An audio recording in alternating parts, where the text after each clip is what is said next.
It's gonna be good, man. This is your first meetup, right? This is our first meetup, yeah. So what we did was we collaborated with Top Tier TC, Gator, and Sub2 community.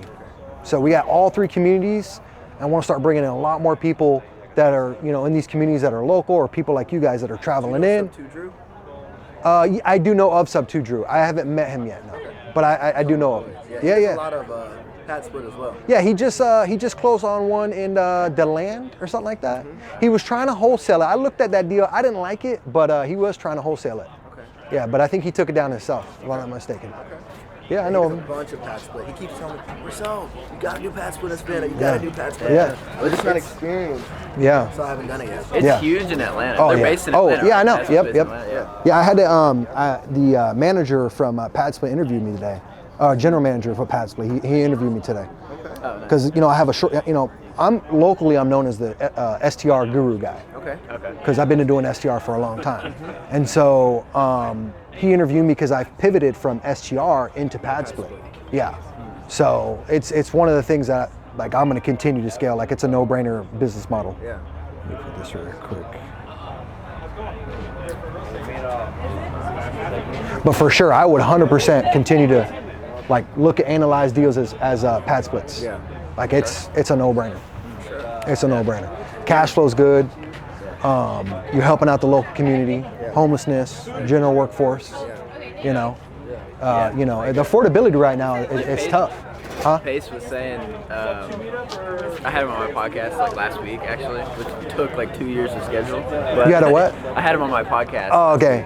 And he's telling me think 10 years from now, are there going to be more or less poor people? Are there more or less people doing drugs? Right. Affordable housing. And he was railing off stuff that you could tell he's doing it before the reels, and it was gold. And he's like, if you're doing Airbnb, you were doing nothing for this country. Right. He's went hard. Yeah. He's like, affordable housing. He's Yeah. like, guys, I made millions of dollars last year, and I paid zero in taxes. The government's incentivizing affordable housing. Right. Of course. And dude, honestly, I would love to see them roll out some incentives, like the government, for us people who are doing affordable housing. I would love to see them roll out some stuff. I'm sure there will, because it's starting to get some traction. Yeah. So.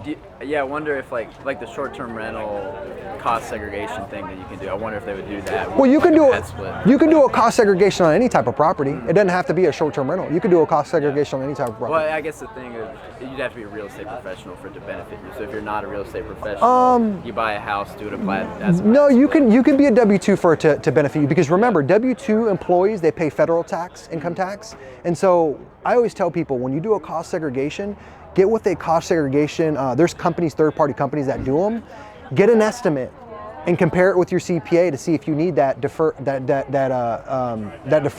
If you want to take that right away. Like this year, I got an analysis on my properties. I'm not in a position where I need it. Right. I have plenty of write-offs. I'm in a good position. Maybe this year I might utilize a cost segregation before. My buddy just did a cost segregation. He's got a W-2. And now, federal tax that he's paying on his W-2, he's not having to pay anymore for a certain period of time, and it's really benefiting him. Okay. So it's a case-by-case scenario, but you can do it as a W-2 employee. You Really? can, anybody, I thought you yeah. had to do it. No, I guess you no, can't no. through a limited No, partnership, I mean, on a K1. I think the definition of a real estate person, I think, is 100 hours. I can't remember. I think it's 100 hours or something like that, or yeah. Hey. Yeah. So I can't remember. I think it's 100 hours you have to spend in an annual. In active participation. Yeah, something like that. Yeah. I don't know.